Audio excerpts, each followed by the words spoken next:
Right, it's Bill here. Here's my thoughts on a 3-1 victory for the Washington Capitals over the Toronto Maple Leafs. For the last 3 games, so the last 2, Chicago, Nashville, and this game, the Leafs have been outplayed and outworked. And you saw this coming right down Broadway. Washington's got a hardworking team, and they basically kicked the Leafs' butt all over the ice all night.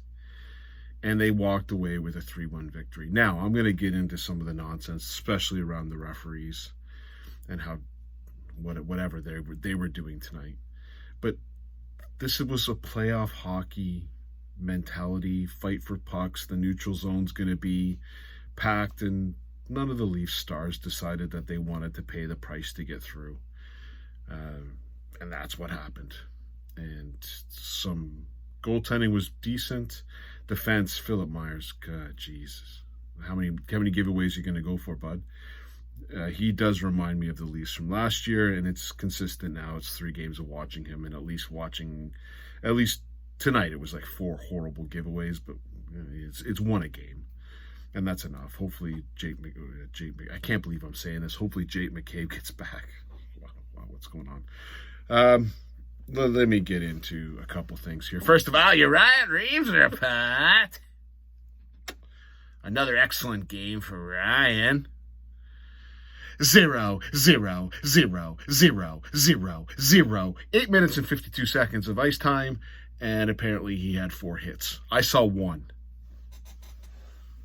What a bum. This guy has now played how many games this year? He's over 20. 0 fight. He's got as many fights as we all have watching this podcast. 0. What do you pay the guy for? I thought, if I'm not mistaken, Tom Wilson plays for the other team?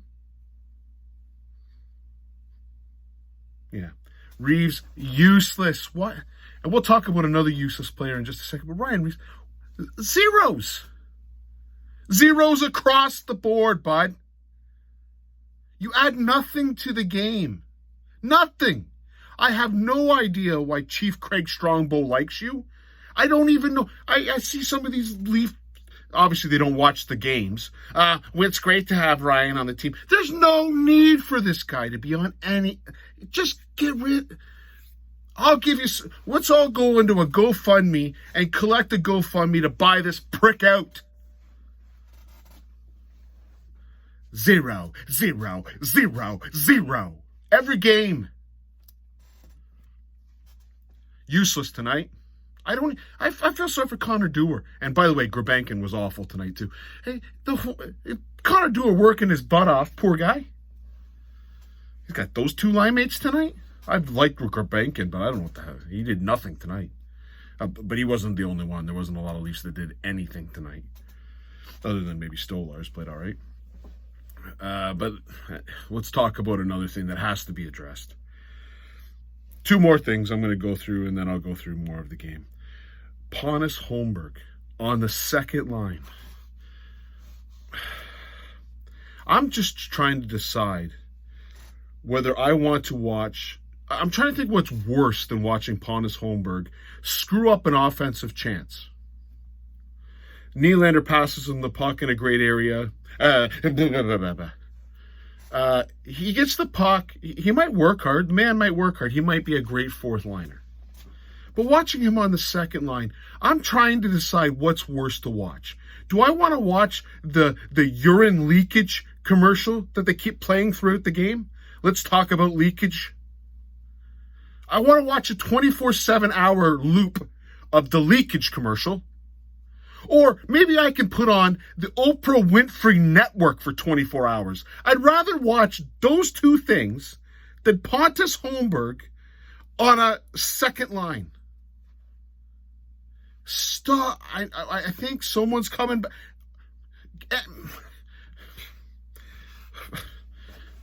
I've never seen a person have such a lack of offensive ability.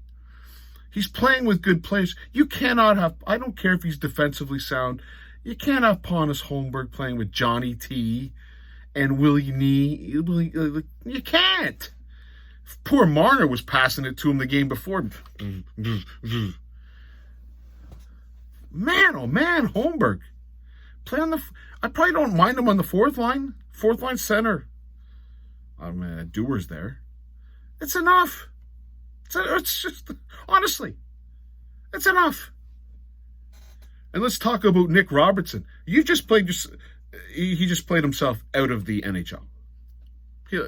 I don't think he's playing another game in the NHL. We know Chief Jay Strongbow, or Jay Strongbow's the actual wrestler. We know Chief Craig Strongbow loves Ryan Reaves. I guess he loves zeros across the board. Well, Nick, he didn't go zeros across the board. He had a -1 attached to his name. Although he did have 2 shots on that. Nick Robertson was the reason why the first goal happened. If you're a third liner and you caused the third goal, now granted, there was a nice tip in by Nick Dowd for the first goal, but you're on the boards, there's no one around you, and you can't grab a puck. That's the number one job. That's the only thing you got to worry about. So if you add nothing offensively and you cost the Leafs the first goal and you take a cross-checking penalty, I wasn't surprised you didn't see a lot of ice time tonight. And you're not going to see a lot of ice time in the next little while. My guess is you're never playing another game for the Toronto Maple Leafs. Especially if people are coming back from injuries. They're saying Max Pacioretty is coming back. My guess is Robertson's out, Holmberg's back out. Please, Holmberg, no more on the second line. And then you've got McMahon coming back at some point. You got Yarnrock and whatever his name is. You're not playing another game for the Toronto Maple Leafs. It was a pathetic game tonight for you. You've had like 3 really bad games against teams where you should be able to, well, especially Chicago, Nashville, you should be able to do something. You had the goal against Tampa Bay. I'm guessing that's the last goal I'm ever going to see you shoot for the. And you played awful tonight. Just completely awful. Awful in your defensive zone. It's terrible. Anyways, we just talked about the first Washington goal. Again, I'm trying to figure. It was just a boring game to watch. And the first goal is caused because Nick Robertson can't receive a puck around the boards. It goes to the defenseman and Nick Dowd shot. Again, Larson and Riley were softer than tissue paper, but at the end of the day, they're expecting the winger to pick it off the boards. And it was a nice tip, and Jim Dowd scores, or Nick Dowd, not Jim Dowd. I don't know Jim. It was Nick Dowd scores, makes it 1-0, and then we'll talk about the Jonathan goal. Again, the Leafs in the last game played 8 minutes of hockey and got a game. They won the game. John Tavares does everything wrong as a forward in the defensive zone and is rewarded with a breakaway. Now, some of you are going to go, well, Bill, you're just mad because it's Johnny T. I'm going to tell you to watch the actual game. He cheats on the forward. The defenseman who shoots the puck, he does a little one-handed ballerina act to try to block it. And then Washington makes a horrible decision on the line change. And Chris Tanev passes it to him in the cherry-picking position. John Tavares did the laziest avoid contact play ever and is rewarded with a breakaway. I can't make this stuff up. I just can't. If you don't believe me and you think, oh, Bill, you're so tough on Johnny T. I am tough on Johnny T. He's going to make $11 million and I'm sick. And guy can't skate. It's a basic necessity in the NHL is to skate. He cheats. He does this little one-handed thing. He doesn't hit the guy he's supposed to hit. And then the guy shooting the puck, he does one of these. He does a little lunge. And then for some reason, the guy who shot the puck decides to go for a line change. Dumb move. And Chris Tanev makes a great pass. And, of course, Johnny T in alone, he can bury it. Hands ain't his problem. Skating is. And he buries it to make it 1-1. All right, you go into the third period. And this is where the reffing came into play. I believe the refs' names were tonight. I had the names up there earlier. Francois Chiron, I think, was one of the refs. Francis Chiron and Corey Savret. Okay. They had an awful game. This is a Mickey Mouse league, but let me explain something. I'm not going to be like every other Leaf fan and scream about the refs cost us the game. No, the refs didn't cost us the game. The Leafs played like garbage, and they played like garbage for 3 straight games. Hopefully it changes tomorrow when they go to Pittsburgh, but they have been garbage. I don't care if they've won the 2 games. Did they play well? The answer is no. They didn't play well tonight. They played actually better tonight than they did against Nashville and Chicago. But it just happens to be Washington is an NHL team and not an AHL team. But this reffing, this is Mickey Mouse stuff, right? So, again, before I get into this, the Leafs did not lose because of the refs. Okay, everyone got it? The 2 penalties on Oliver Ekman-Larsson never happened. First of all, when you high stick someone, that means the stick has to make contact with the head. I think it was like your windshield wipers when they go across your windshield. You got a visor. I don't even know if it touched the visor. And then of course Tom Wilson with the move, and the slashing on Jacob Chikrin. Both of them are not penalties. Now, here's what I think happened. Here's my thoughts on what happened in this game. There was a Pontus Holmberg tripping call. Again, our second line winger. Now, that was a trip, and it was a trip. The ref made the right call. It was a trip.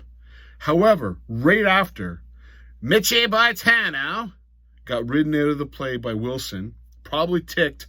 He purposely runs into John Carlson and falls down and looks at the ref. The refs called it. That was not a penalty.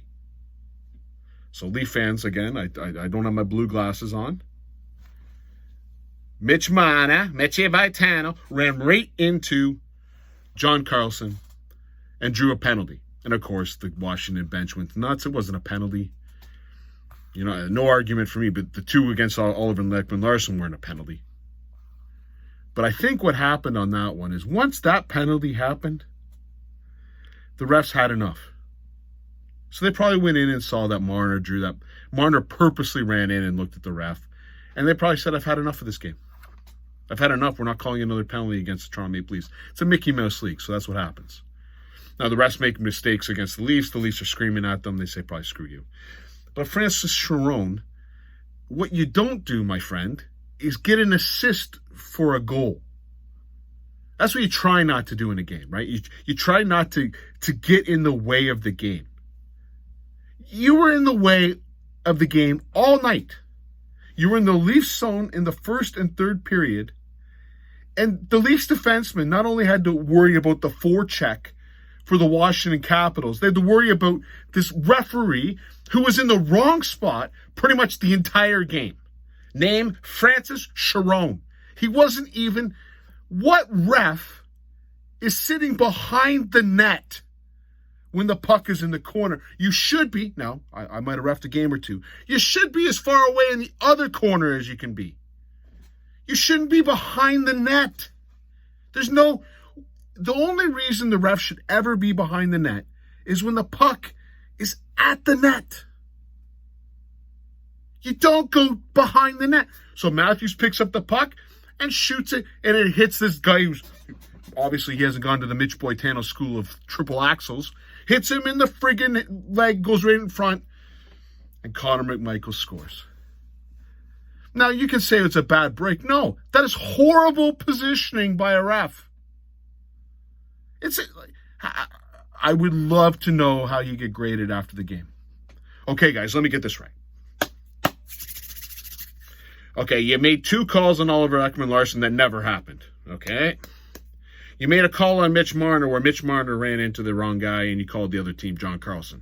Okay, so you got 3 penalties which you were off. They're not even penalties, and they're horrible. And then let me get this right. You sat behind the net while the puck was in one corner and it deflected off of you and went in front of the net, and you got the secondary assist on a goal. Well, that's a bad job review if you ask me. How are you not fired the next day? Francis Chiron should never ref another game. So, again, the Leafs didn't lose because of this idiot. But let's call a fact a fact. That is a horribly reffed game. And they're probably ticked that Mitchie Boitano drew a penalty. But so did Tom Wilson.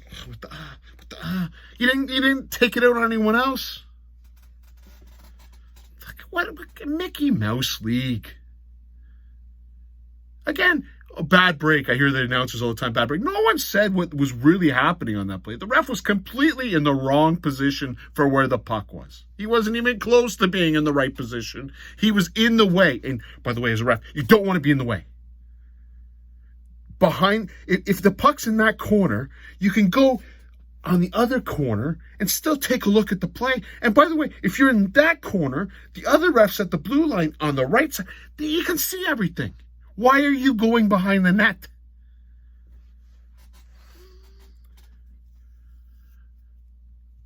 Don't know what to say. And there's an empty net goal.